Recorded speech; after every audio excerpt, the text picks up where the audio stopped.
Before we continue, would you mind subscribing to this channel? We've been doing lots of work, engaging with lots of brands and bringing you the best of everything that's available in the market. We cannot otherwise without your support. We need your support to continue to engage with brands and bring the latest and greatest in tech. Additionally, why we ask for your support is because we specifically ask for discounts for our viewers, and they will all be exclusive discounts through MyNextBest. So all we ask is to continue to support the channel. This family needs to grow bigger, so we are stronger, better together. So we work with the brands to bring bigger and better discounts for you guys. Thank you so much if you've subscribed. Let's continue. What's up guys, you're watching MyNextBest, and in this video we've got this pretty cool tech that's come in this specific package. So let's open it up and see what sort of surprise we've got today. So nice and simple Amazon package, and what comes underneath inside the box is another cool box. And woohoo, this is an air compressor, as you'd imagine. This is made in China, as you can see.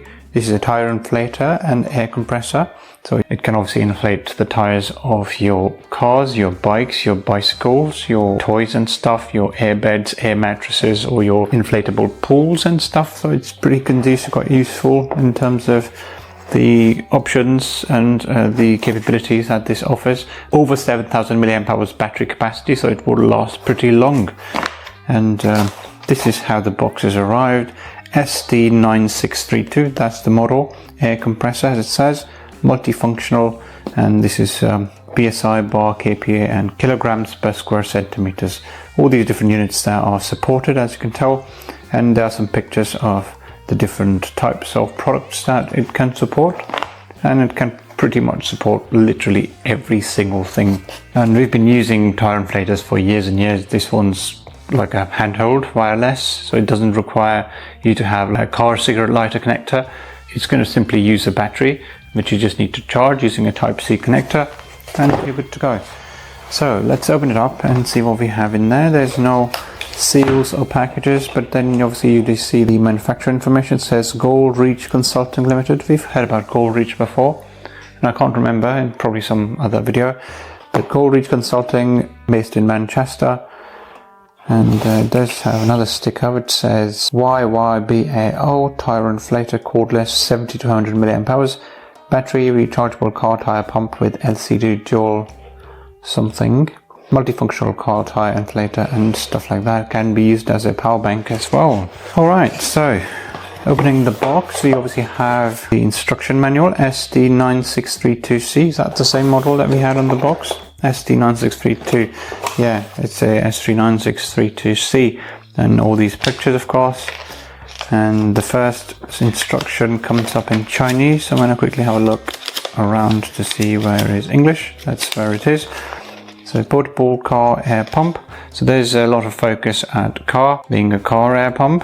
So more focus, of course, on this page about the different parts. So USB port out, USB output port, which is number 1. This is at the top. LED button, display screen, unit, Type-C input port, wrist strap hole, press cure, air outlet, LED light, power set, and press cure plus. So yeah, all these different, obviously there are some defaults for the tire pressure of various different models. For example, for a motorcycle, there's 2.4, and about for a car, 2.5.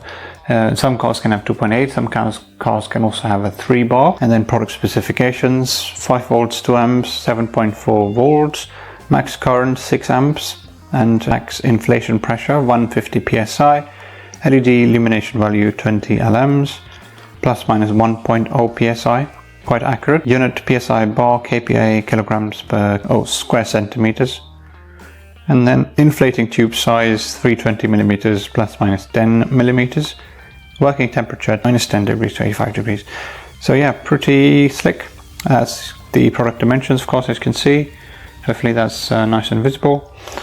And then all the stuff that comes with the box, of course, the cable, the inflator, and the different modules or the connectors that can connect to a number of various different types of the equipment that you're looking to inflate. Parts list, air pump functionality, suitable applications, power on off, mode switch, setting, value adjustment, instructions, recharging, precautions, and I believe this comes with 1 year worth of the warranty. without valid invoice you won't have any warranty coverage, and all the stuff mentioned in different languages. So I'll just keep it away and look at all the rest of the stuff. So first up we have the accessories.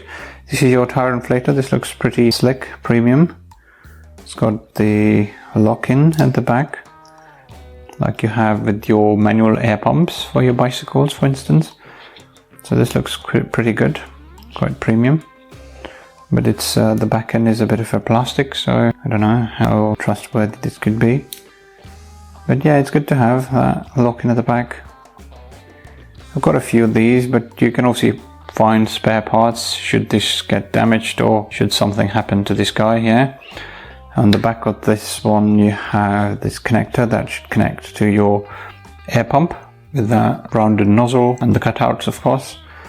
So that's that. And what else comes here? You've got all these different types of connectors, and this one, certainly, as you can tell, this is for a football.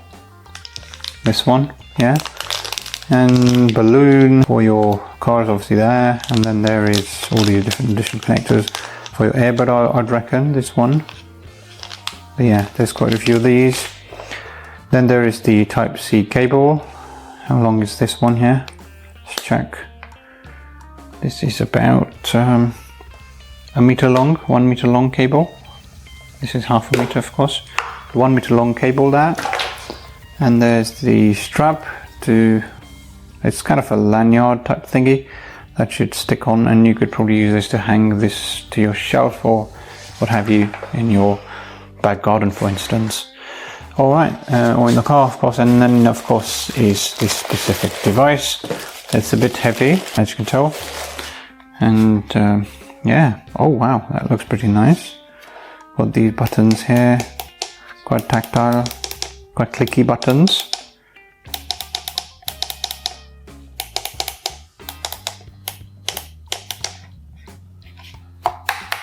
Plastic frame, plastic body. At the back it says air compressor. Here's our tech, and let's turn it on. It doesn't look like there's anything specific. Of course, the LED light, the USB Type-C. You got the connector. So this one's going to be connected over here, and you just turn, and yeah, let's just tighten it. Of course, the rubber grip makes sure that it doesn't leak any air, which is quite clever. This is how it's going to look. Let's open this up again, and let's look at the other sections. There's some grills over here, and at the top has air vents. You get to the holder here, which would be the place where we'd fix the lanyard.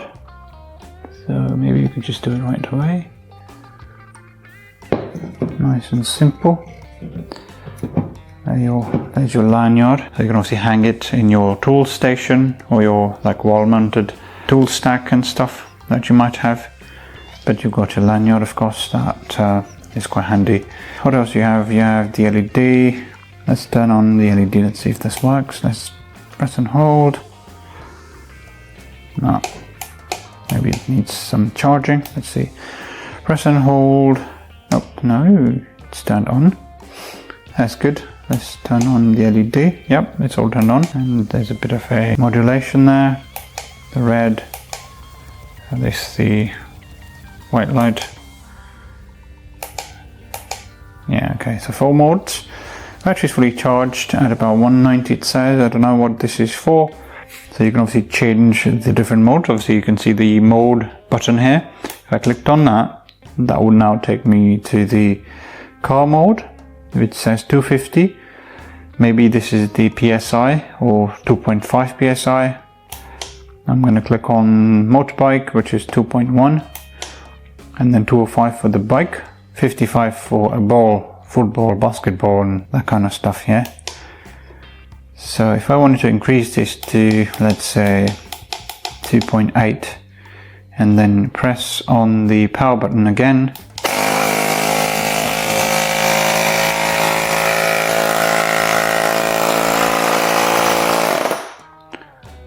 there is some grease that comes out of this hole, of course, as you can see. Let's put it in here, nice and tight, secure it.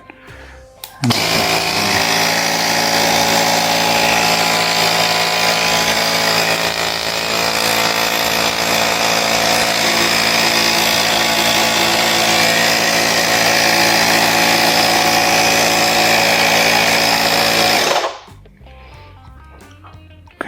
your car connector.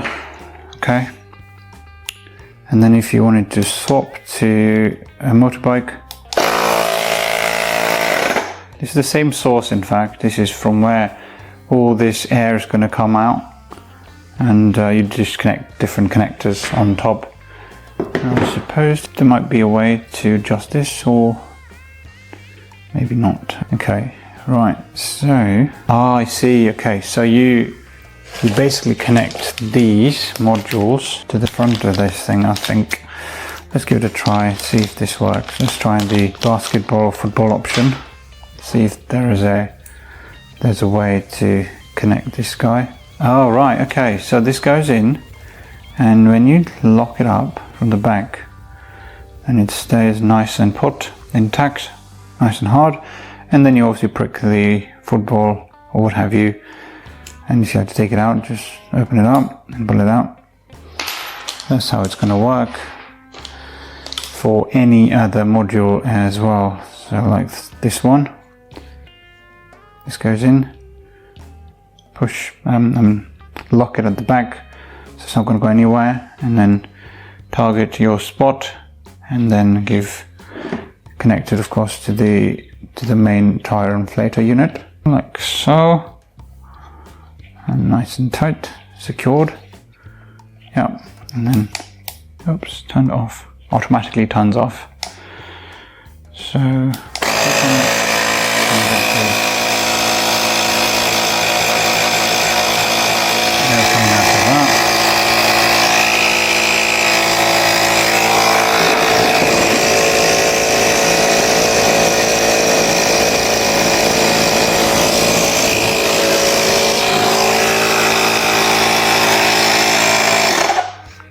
okay.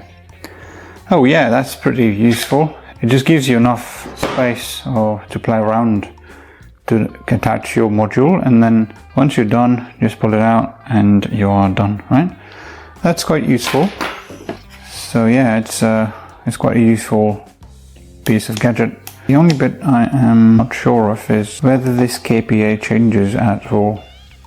Maybe that changes with how you connect to a specific device, with the pressure and stuff. So it changes when you connect to a specific device, your football ball, your car tires and stuff. That would show you the real exact measurements, and then when you start to inflate, it will then obviously increase in numbers, and whatever you've set up over here, that will be used as a baseline to cut off. Once it's all fully inflated, it will just cut off at that point. Additionally, there are these ports which can be used to charge your phone. So there is that option available as well. Let's see that one here. Let's quickly have a look at that. Well, actually this is getting charged from my phone, which is weird. Maybe it's the USB-A that needs to be used to charge. We just use a slightly complicated example. We've got this power bank, and I've got a Type A. Now I'm going to connect the Type A over here. So it's now connected. It shows that there's a USB connected. If you can see that, it does show me that there's a USB connected. And now when I'm putting it over here, it should start to charge. Yep, it's charging the batteries over here. So certainly it's a Tyre Inflator and doubles up as a charger. So I can charge my batteries and stuff, I can charge my phone and all that kind of stuff. So it's, yeah, quite useful as a product. And as you can tell, it's currently charging the rechargeable batteries that I'm currently using. And let's use another one, another example. That was micro USB. I'm going to use a USB-C option. So this is, let's take it away. Let's get my phone in here and now connect this to the USB-A. Just remember that USB-A is the one that would be used to charge as a power bank. Okay, so when I connect this to my phone, it's going to show it's going to charge in 1 hour and 1 minute. So 66% charged, and if I click on that, it would show me the charge. If you see that, it is getting charged right now. Okay, if I double tap again, see at the bottom, 65% charged, 1 hour and 45 minutes left to full. So certainly charging the device, and yeah, it can be used to charge your phones, your gadgets, your lights, your equipment, whatever you have as a power bank. And of course you need to charge this specific item to be used as a Tyre inflator. And not to forget, there's also the LED light. You need to turn it on, press and hold. Oh, that's interesting. When you press and hold, it doesn't work. You need to take the USB out. So it stops the USB. Right, so when you click on the light, of course you've got the LED light as well alongside. And there are different modes as you've seen previously. So quite a useful, handy product, this one, and certainly something that you should have in your back pocket. It doesn't have a carry case, which is a bit of a shame, but certainly this is the tech that you should have. Get your carry case and have this tech in your back pocket. Certainly this is one of the things that you should have when you're driving, when you're biking and camping and stuff. You do need something that is that handy. So yeah, that's pretty much it for this video. And we'll obviously have the link to this specific item in the product description available, so do check it out, and do check out some of our other videos. If you have any questions or queries at all, please do feel free to reach out. Like this video, share this video, and subscribe to MyNextBest. And as always guys, thanks for watching, and see you in the next one. Take care, cheers, bye.